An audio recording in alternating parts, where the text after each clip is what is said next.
नमस्ते, वापस स्वागत है। आज मैं आपको सिंगल क्रोशे स्टिच करना सिखाऊंगा। ये स्टिच क्रोशे की सबसे आम स्टिच है और अगर आप इस स्टिच को नहीं जानते हैं तो मैं मानता हूँ कि आप एक शुरुआती हैं। इसलिए मैं बहुत धीरे धीरे चलूंगा और आपको हर एक कदम विस्तार से दिखाऊंगा। तो चलिए शुरू करते हैं। सबसे पहले हमें कुछ चेन बनानी है और हम एक स्लिप नॉट से शुरू करते हैं। तो हम अपने धागे से एक लूप बनाते हैं और धागे के लंबे सिरे को लूप के पीछे ले जाते हैं। फिर हम इसे बीच से हुक की मदद से पकड़ते हैं और खींचते हैं। फिर हम एक चेन बनाते हैं, तो आप यार्न ओवर करें और हुक से खींचें, यार्न ओवर करें, खींचें, यार्न ओवर करें और फिर इसे खींचें। अब हमारे पास 3 चेन हैं, तो यार्न ओवर करें और लूप से बाहर खींचें। हमारी चेन की लंबाई हमारे काम की लंबाई तय करती है। ये चेन वे हैं जिनमें हम अगली पंक्ति से काम करेंगे, जहां हम सिंगल क्रोशे शुरू करेंगे। तो अब हमारे पास बहुत सारी चेन हैं और आप तय करते हैं कि आपको कितनी बनानी है। जब आप इन चेन में काम करना चाहते हैं तो सिंगल क्रोशे करते समय हमेशा पहली चेन को छोड़ देते हैं। तो आप दूसरी चेन पर जाते हैं, यही वाली यहाँ। ये आपकी पहली है, ये आपकी दूसरी है। इसके बाद अब आप हुक को इस दिख रही दूसरी चेन में डालते हैं। फिर आप अपनी वर्किंग यार्न से यार्न ओवर करें और इसी एक लूप से खींचें जिसमें आपने अभी हुक डाला था। तो अब आपके हुक पर 2 लूप्स हैं। फिर आप दोबारा यार्न ओवर करें और इन दोनों लूप्स में से धागे को बाहर निकाल लें और इस तरह से आपकी पहली सिंगल क्रोशे बन गई है। फिर आप अपनी अगली चेन पर जाना चाहेंगे, ये वाली। अब अपना हुक इस अगली चेन के अंदर डालें। फिर यार्न ओवर करें और एक लूप में से खींच लें। अब आपके हुक पर 2 लूप बचे हुए हैं। इसके बाद आप फिर से यार्न ओवर करें और इन दोनों लूपों में से एक साथ खींच लें। अब आपके पास 2 सिंगल क्रोशे हैं। फिर आप अपनी अगली चेन को यहाँ बिल्कुल नीचे की तरफ ढूंढें, जैसे कि यह वाली। अब आप सावधानी से अपना हुक इस चेन में डालें, यार्न ओवर करें, एक लूप में से खींच लें।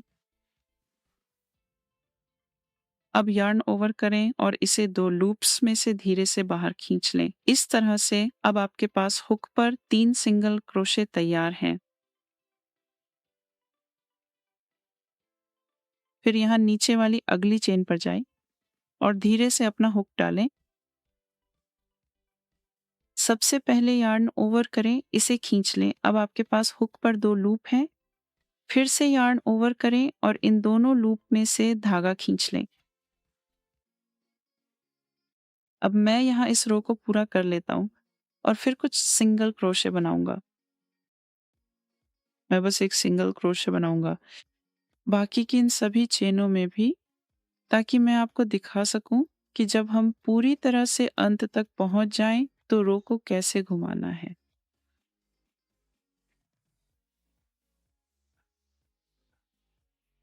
ये आपकी अंतिम चेन है। ये जो बाहर वाली है, ये कभी भी चेन के रूप में नहीं गिनी जाती। ये आपकी शुरुआत की स्लिप नॉट है, इसलिए अंत में आपके पास बस यही एक चेन बची है और मैं इसमें भी एक सिंगल क्रोशे करूंगा। तो यार्न ओवर करें, खींच लें, यार्न ओवर करें, 2 में से खींच लें। तो अब हमारे पास सिंगल क्रोशे की एक पूरी रो है और अब मैं काम को पलटूंगा। काम पलटने से पहले मैं एक चेन बनाऊंगा। तो यार्न ओवर करें और फिर खींच लें और ये सिर्फ काम पलटने के लिए है।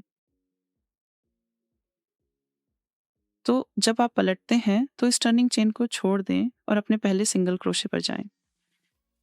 तो क्या आप यहाँ देख सकते हैं कि इस पूरे काम के ऊपर ये सारी सिलाइयाँ की गई हैं? ये वही हैं जिनमें हम काम करेंगे। तो अपनी टर्निंग चेन को छोड़ दें और अपनी हुक को पहले सिंगल क्रोशे के अंदर डालें, ये। और अब आप हुक को इन दोनों लूप्स के नीचे से डालते हैं। लूप्स तो आपकी पूरी सिलाई हुक के ऊपर है। फिर यार्न ओवर करें और सावधानी से सिलाई के बीच में से खींच लें। तो अब ध्यान दें, आपके हुक पर 2 लूप्स हैं।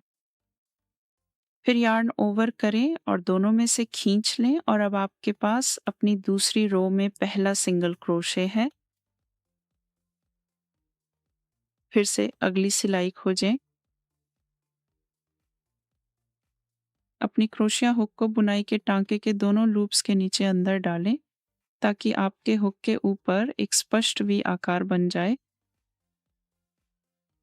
फिर यार्न ओवर करें और सिलाई में से खींच लें ताकि आपके हुक पर 2 लूप्स हों। फिर यार्न ओवर करें और दोनों लूप्स में से खींचकर निकाल लें और अब आपकी दूसरी रो में 2 सिंगल क्रोशे तैयार हैं। खोजें अपनी अगली सिलाई। हुक डालें, यार्न ओवर करें, सिलाई में से लूप खींच लें, फिर से यार्न ओवर करें और 2 फंदों में से बाहर निकाल लें।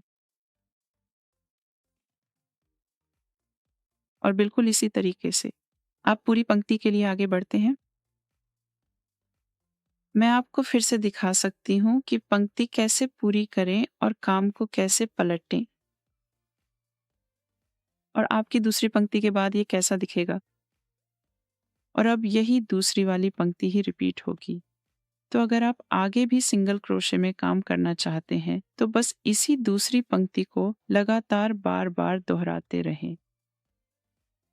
तीसरी पंक्ति के लिए कुछ भी नहीं बदलेगा। यह आपकी अंतिम सिंगल क्रोशे है, यह आपकी अंतिम सिलाई है। आप कभी भी इस बाहर वाले लूप में काम नहीं करेंगे।